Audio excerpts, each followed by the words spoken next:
Olá pessoal, seguimos aqui com a nossa aula sobre o Segundo Reinado. Hoje a gente vai fazer a aula 14 da apostila do segundo ano, que continua falando sobre o Segundo Reinado, mas agora nós vamos focar nos aspectos da economia durante esse período. Bom, como eu tinha dito, nós vamos fazer aí uma série de aulas então sobre o tema do Segundo Reinado, cada uma delas focando em um aspecto. No aspecto econômico, vamos chamar a atenção para três questões: a cafeicultura, as outras produções agrícolas e extrativistas existentes no Brasil e as tentativas de industrialização. Vamos começar pela cafeicultura, que acaba se tornando um dos grandes temas quando se fala da economia no Segundo Reinado. Bom, é fato que o Brasil vem com dificuldades econômicas durante o primeiro reinado e, consequentemente, durante a regência. Essa dificuldade se dá principalmente pela a estrutura agrária exportadora que o Brasil tem e por não possuir, num determinado momento, né, neste período, um produto que acabasse trazendo rendas exorbitantes para o país, como o ouro havia sido em outro momento e como a cana também, por exemplo. Então, essa dependência, né, de uma monocultura é bastante complicada.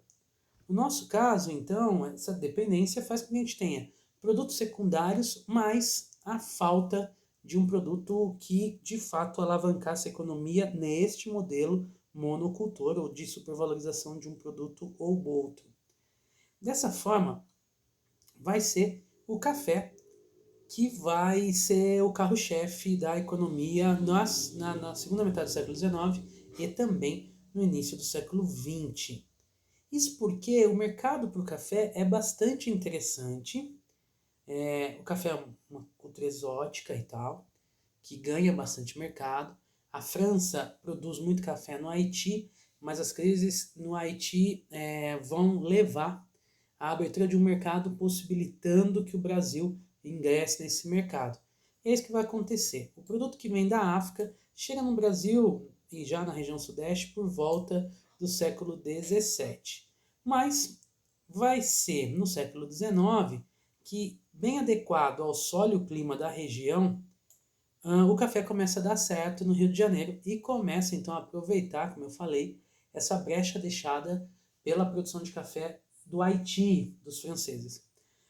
Portanto, tudo começa a partir do Rio, nessa produção cafeicultura no Rio, passando para o Vale do Paraíba, já ali na divisa Rio-São Paulo, avançando rumo a São Paulo, até chegar no chamado Oeste Paulista. Sobretudo a região de Campinas vai ter bastante destaque e o interior do estado.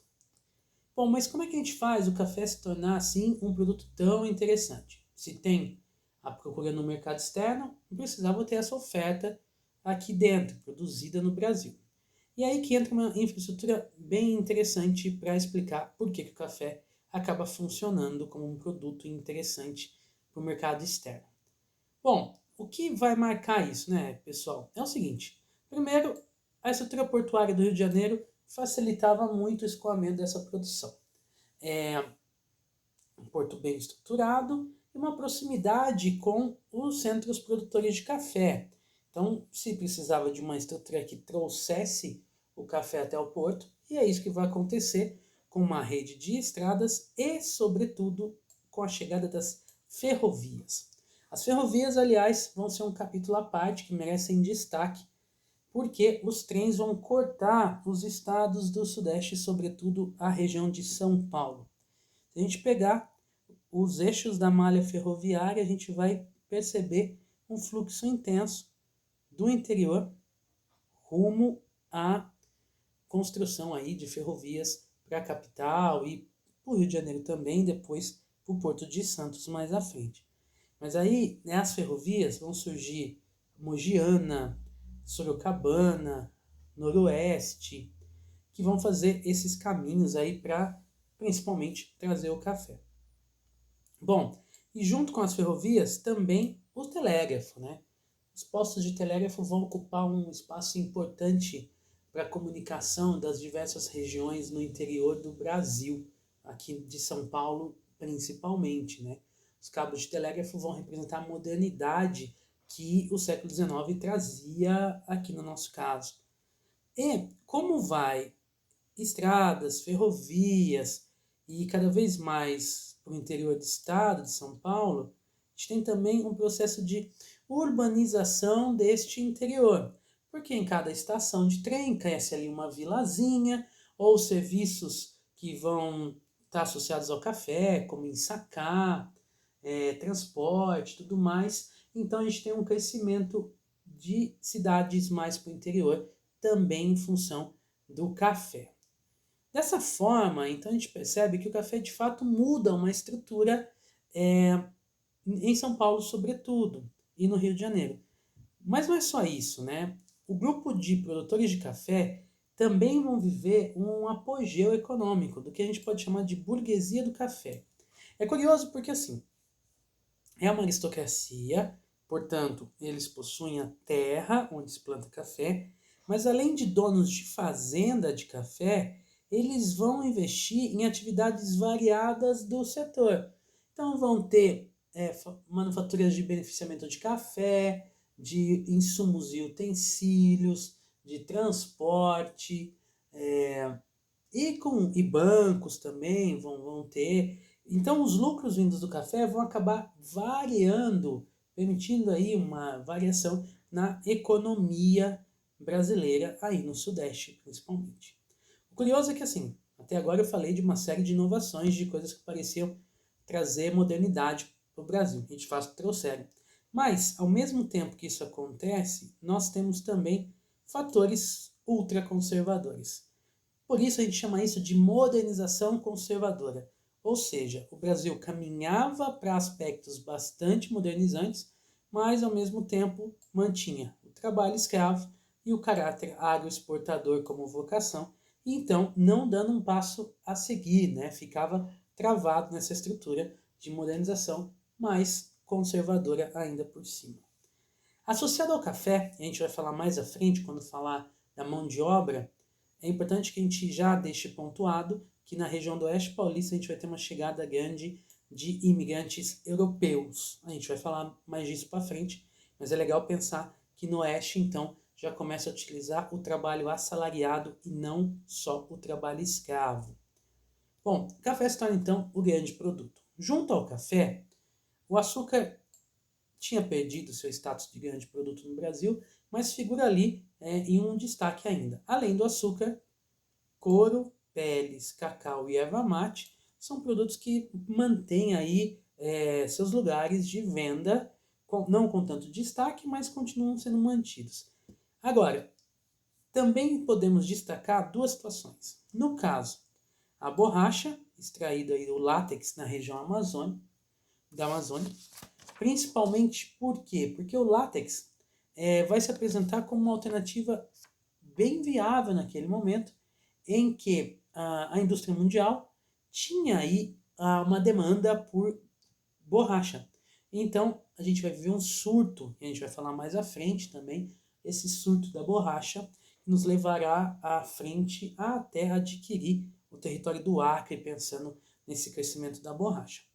E a outra atividade é o algodão, no Nordeste, que vai ter um crescimento rápido, principalmente por causa da Guerra de Secessão lá nos Estados Unidos. A Guerra Civil Americana vai atrapalhar a produção de algodão. E aí o Brasil, aproveitando essa margenzinha deixada, também passa a ter um surto de produção de algodão no Nordeste. Beleza? Então a gente tem essa estrutura de produção aí na questão agrária e sempre agrária exportadora. Muito bem, só que o segundo reinado vai nos trazer um aspecto bastante curioso, que é a tentativa de industrialização. E eu quero chamar a atenção para a tentativa de industrialização, não significa industrialização de fato. Isso vai acontecer só no século XX no Brasil. Mas por que a gente tem tentativas, né? Porque a gente vai ter uma série de questões que vai acabar estimulando a tentativa de organizar um processo industrial. Bom, tudo começa, né, e hoje a gente pode colocar como ponto importante as tarifas Alves Branco, de 1844, que são basicamente tarifas alfandegárias. Então, se aumenta as taxas de importação, chegando até a 60% de aumento para alguns produtos.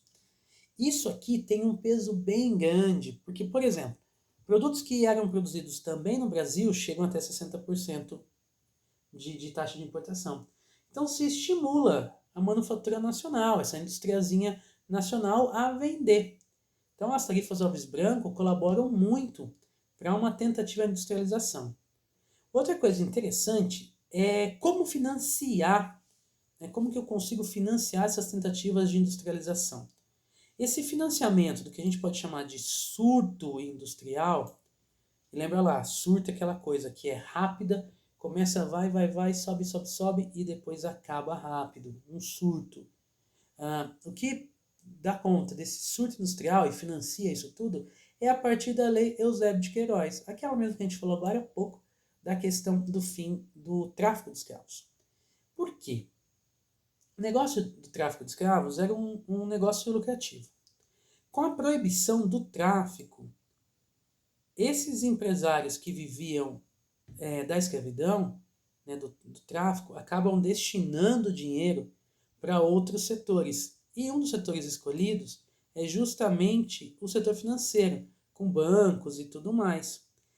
Esse dinheiro é que vai funcionar como dinheiro para financiar as tentativas de industrialização, o nosso surto industrial. Dentre todos, o maior destaque vai para Mauá. O Barão de Mauá, que acaba investindo dinheiro na produção industrial e com isso vai acabar tendo um destaque bastante grande e apesar de muito simples e humilde inicialmente, Irineu Evangelista de Souza acaba se tornando um belo exemplo de como se poderia tentar investir na indústria no Brasil. Barão e depois Visconde, o Mauá acaba diversificando seus negócios, que iam, por exemplo, de bancos até indústrias que produziam ligas metálicas ou a iluminação pública do Rio de Janeiro e coisas desse tipo. E parecia que ia bem. Então, entre 1845 e 75, os negócios do Mauá cresceram muito, mas acabou sendo vítima também da instabilidade que a nossa industrialização acabou sentindo. E qual foi o problema? Bom, aqui nós temos enumerado o que pegou. Primeira coisa, tem um mercado consumidor muito pequenininho no Brasil. Então, por mais que você produza, tem um limite. E esse limite, quando alcançado, faz com que a empresa sofra, porque ela não consegue mais pagar os seus custos. Outra coisa é que se poderia aumentar esse mercado consumidor se mais gente recebesse salário, mas a mentalidade escravocrata limitava a quantidade de mercado consumidor. Claro, porque você trava o trabalho assalariado e mantém os escravos, que não recebem. Então, por conta dessa mentalidade escravocrata, a gente pode dizer que se mantém um mercado consumidor muito pequeno no Brasil. Obviamente, a gente não vai pensar no fim da escravidão só como benefício econômico. A gente está pensando que a escravidão era um dos entraves para o desenvolvimento da industrialização, sim. Também a política alfandegária frágil que o Brasil tem. Apesar das tarifas Alves Branco terem sido um avanço bem interessante, durante todo esse tempo, com pressões inglesas e vai e volta, as tarifas alfandegárias nunca eram mantidas de verdade por muito tempo. Então, não passava segurança. E, às vezes, investimentos que eram feitos em alguns produtos acabavam indo por água abaixo quando as tarifas eram alteradas e produtos europeus chegavam com muita facilidade no Brasil. Além disso, a polarização entre a vocação brasileira para ser conservadora e agrária exportadora ou a vocação brasileira para ter um processo de modernização e mergulhar de vez na industrialização. Juntando tudo isso, a estrutura então muito conservadora e uma elite apegada a esse conservadorismo na escravidão, na agroexportação, acabou travando os rumos da industrialização e por isso a gente teve um surto industrial. Uma industrialização tardia vai acontecer só já no século XX aqui no Brasil. Galera, é isso aí sobre a economia do Segundo Reinado. A gente encerra por aqui e na próxima aula a gente vai falar sobre o trabalho, como era o trabalho, então a escravidão, a imigração no Segundo Reinado.